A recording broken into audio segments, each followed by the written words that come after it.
이처럼 첨단 기술의 발달로 장애인을 돕는 기술은 발전하고 있지만 아직 장애인의 인권과 복지는 해결해야 할 부분이 많습니다. 네, 복지 사각지대에 놓인 장애인의 현실을 전문가 연결해서 자세히 살펴보겠습니다. 호남대 사회복지학과 강민희 교수 전화로 연결돼 있습니다. 교수님 안녕하십니까? 네, 안녕하세요. 네, 우선 국내 현황부터 살펴보겠습니다. 현재 우리나라 장애인 인구 어느 정도나 됩니까? 네, 2014년도 실태조사에 따르면 추정 장애 인구가 약 270만 명 정도가 되어 있습니다. 그리고 이런 것들을 이제 장애 출연율로 알아보면 이제 모집단 인구 중에 장애인 인구가 얼마나 되느냐를 말하는 것이 출연율이거든요. 이 출연율이 약 6% 정도가 됩니다. 예. 자, 이처럼 270만 명이 이르는 장애인의 복지는 해결해야 할 숙제가 많은 것 같습니다. 일단 최근 조사 결과를 보면요, 장애인들이 우울감을 느낄 확률이 비장애인보다 2배가 높고요.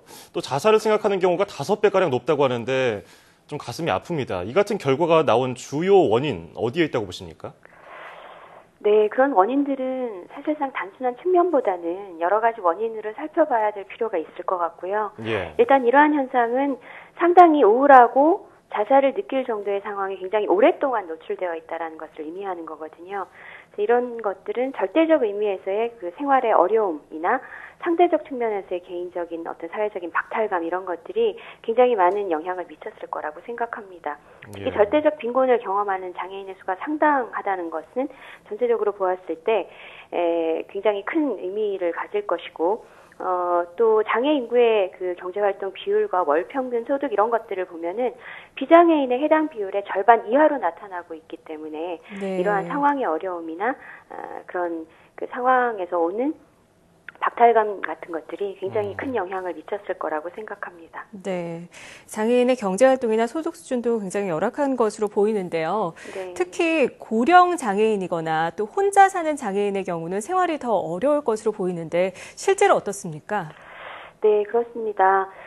나이가 많은 장애인들 그리고 혼자서만 사는 장애인들의 경우가 전체 장애 가구의 약 24% 정도를 차지하거든요. 네네. 장애 인구의 또 노인 비율이 약 43% 정도 됩니다. 그러니까 비장애 인구만큼 장애 인구도 노령화가 되어 있다고 봐야 하고요. 특히 이런 분들은 이제 물적 도움이나 인적 도움이 동시에 이루어져야 할 필요가 굉장히 높은 분들이고요. 그렇죠. 물론 최근에 장애인 활동 지원 제도가 도입이 돼서 큰 도움이 되고 있기는 하지만 아직은 좀 그런 필요를 충족시키기에 좀 많이 부족하지 않을까 이렇게 생각이 되고 특히 이제 응급 상황이 벌어지면 여기에 대처할 수 있도록 하는 응급 서비스가 매우 절실합니다. 그래서 밤 시간이나 명절 같은 특수 상황에 투입될 수 있는 활동 보조인을 확보하거나 또 응급 서비스를 빨리 이루어질 수 있도록 하는 시스템 같은 것들이 잘 마련돼야 될 그럴 필요가 있습니다. 예, 이 응급적인 문제는 가장 기본적인 건데 이 부분을 잘 보완을 해야 될 것 같고요. 장애인 인권과 복지와 관련해서 해결해야 할 부분 한두 가지가 아닐 것 같습니다. 네. 어떤 부분부터 가장 먼저 좀 고쳐야 될까요? 네, 일단 기본적인 것들은 권리를 어떻게 잘 보장해서 그것들이 침해당하지 않을 수가 있을까라는 부분입니다. 예. 인간의 기본적인 어떤 권리를 보장할 수 있는 거, 특히 이제 소득 보장이나 의료 보장, 주거 보장 같은 것들이 조사를 할 때마다 계속해서 가장 높은 그런 비율을 차지하는 것들을 볼 수가 있거든요. 그래서 장애인 연금 제도라든지 의료 서비스나 주거 서비스 같은 것들이 서비스량이라든지 공급이 턱없이 부족해서 기본적인 생활을 유지하기가 불가능하다거나 혹은 욕구가 굉장히 높은 장애인들끼리 경쟁을 해야 되는 그런 안타까운 상황이 자주 일어납니다. 이런 것들이 잘 해결이 돼야 될 거고요. 두 번째는 아직 우리 사회가 장애인을 동등한 시민으로 인정을 해야 한다는 인식이 조금 부족하지 않나 이렇게 생각이 돼요.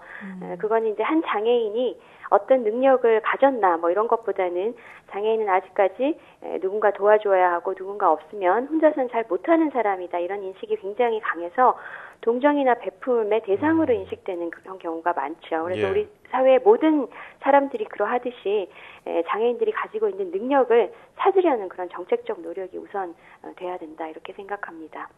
네, 장애인 연금 제도에 대해서 좀 원활하게 공급될 수 있도록 돼야 된다는 말씀해 주셨고 그리고 장애인이 우리와 동등한 시민이라는 것을 인식 개선이 가장 중요하지 않을까 싶습니다.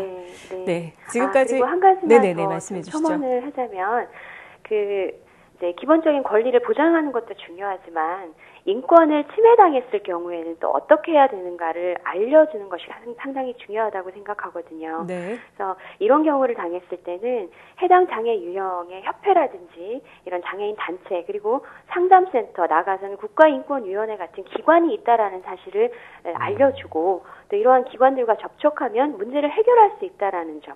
그리고 가장 현실적으로 이것들이 어디에 있고 전화번호는 몇 번인가 뭐 등등의 구체적인 정보를 제공하는 것이 매우 중요하다고 생각을 합니다. 네, 이 구체적인 정보가 명확하게 이렇게 홍보가 되어 있지는 않습니까? 네, 그렇습니다. 네, 네. 네, 이런 부분도 좀 시정이 필요하겠습니다. 자, 지금까지 호남대학교 사회복지학과 강민희 교수와 함께 이야기를 나눠봤습니다. 교수님 오늘 말씀 고맙습니다. 네, 감사합니다. 네, 여러 가지로 보완돼야 할 점들이 참 많은데요. 네. 이 비장애인들은 대수롭게 생각하지 않는 문제들이 장애인들에게는 힘들게 느껴질 수 있다는 사실 늘 마음에 걸립니다. 그렇죠.